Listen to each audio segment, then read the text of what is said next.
Kansas City was never brighter than it was on October 1st, when two worlds, one of pop royalty and the other of football greatness, came together for a night that would be etched in everyone's memory. This wasn't just any party. It was the early 36th birthday celebration for Chiefs superstar Travis Kelce, and behind the scenes, the Swift and Kelce families were orchestrating a gathering that would become the stuff of family legend. From the moment guests arrived, the air shimmered with excitement. The Kelce residence was transformed into a haven of luxury and coziness. Golden lights draped through the garden, casting a soft, magical glow. Along the porch, a long table awaited, its surface flickering with candlelight and blooming with vases of bright yellow sunflowers, Taylor Swift's favorite flower, a detail not lost on anyone. Inside, laughter spilled from the kitchen, where Andrea Swift, Taylor's mother, was meticulously setting the table.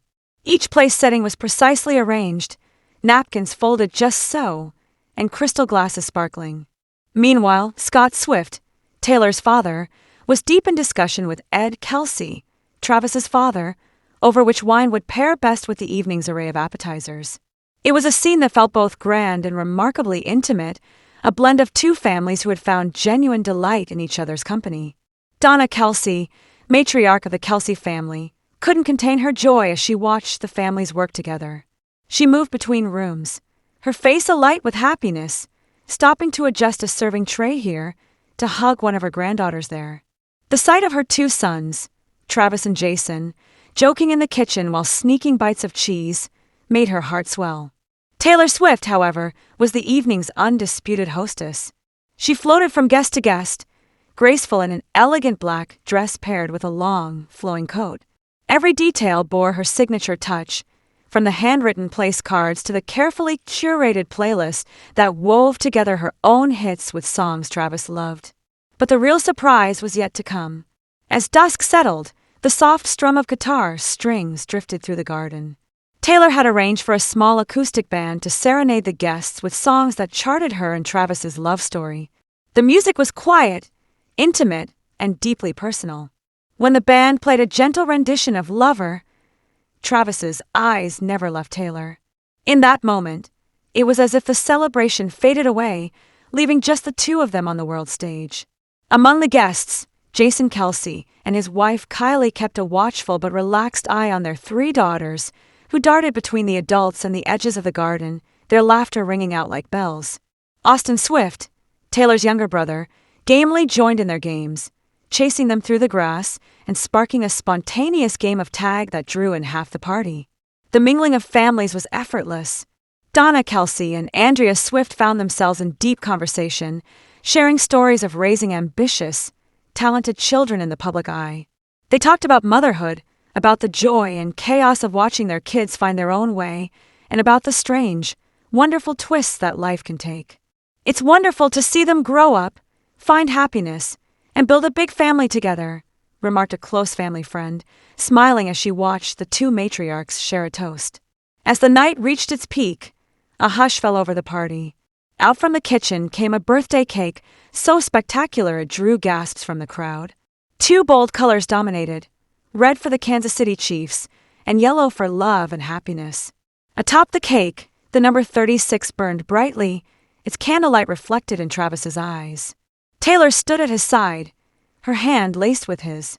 The room fell silent as Travis closed his eyes and made a wish, the moment charged with anticipation. He blew out the candles, and the crowd erupted in cheers and applause, none louder than Jason, who couldn't resist shouting, "Make a wish for something Super Bowl-related, brother." The laughter that followed was warm and contagious. Once the cake was cut and passed around, the time came for gifts. Each present was carefully chosen, each carrying its own story. Andrea Swift presented Travis with a classic timepiece, a symbol of the precious moments the two families would share. Jason Kelce, never one to miss a chance for brotherly rivalry, handed over a signed Eagles jersey, drawing playful boos and cheers. Then came Taylor's gift. She presented Travis with a hand-designed photo album, chronicling their journey from the earliest days of their relationship to the sweetest, most private moments. As Travis flipped through the pages, his face shifted from surprise to joy to deep emotion. He wrapped Taylor in a hug, their embrace lingering as the room fell into a hush, appreciating the sincerity of the moment. With the formalities over, the party slipped into a relaxed ease. The fire pit on the patio crackled as guests gathered around, swapping stories and sharing plans for the future. The children, exhausted from their earlier games, curled up on their parents' laps, their eyelids drooping. Inside, the music continued, now a gentle backdrop to the easy conversations that filled the room. Scott Swift and Ed Kelce found themselves in a spirited debate about football, each defending their respective teams with the kind of good-natured ribbing that only happens between new friends. What set this night apart was the sense that, for a few hours, everyone was just family. There were no cameras, no screaming fans, no pressure to perform. Instead, there was a deep warmth, a sense of gratitude for the journey that had brought them all together.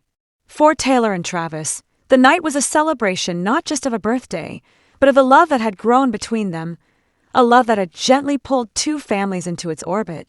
For Donna and Andrea, it was a reminder that the milestones their children reached were made sweeter when shared. And for everyone present, it was a glimpse into a future filled with laughter, teamwork, and the joy of watching love blossom. As the guests began to leave, hugs were exchanged, promises to meet again were made, and the night air was filled with the lingering scent of sunflowers and birthday cake. Travis, surrounded by his loved ones, looked around at the faces illuminated by the last of the candlelight, his heart full. "It's the people that make the moments," he said softly, his voice carrying into the quiet. "And tonight, I've never felt luckier." Even as the lights dimmed and the last guest departed, the memory of that night lingered, a testament to the power of family, the magic of love, and the joy of a celebration that was, above all, about coming together. For the Swift and Kelce families, this was more than just a party. It was the beginning of new traditions, of bonds forged in joy and sealed with laughter. It was proof that, even in the whirlwind of fame, real moments of connection are what truly matter. Kansas City would long remember the night the Swifts and Kelces came together, not just as the families of celebrities, but as friends, as parents, as children, and most importantly, as a family united by love. And somewhere in the garden, beneath the fading glow of golden lights and the last notes of an acoustic melody, two people stood hand in hand, ready to face whatever came next together. It's also International Podcast Day. I'm only telling you that because Brandon put it in the rundown. I could give two about International Podcast Day, so I'm not celebrating. Trav, are you celebrating International Podcast Day? I'll celebrate International Podcast Day over my birthday for sure. I don't like just celebrating me. Yeah. I like celebrating podcasters, everyone as a team. We have a great podcast team. We can celebrate them.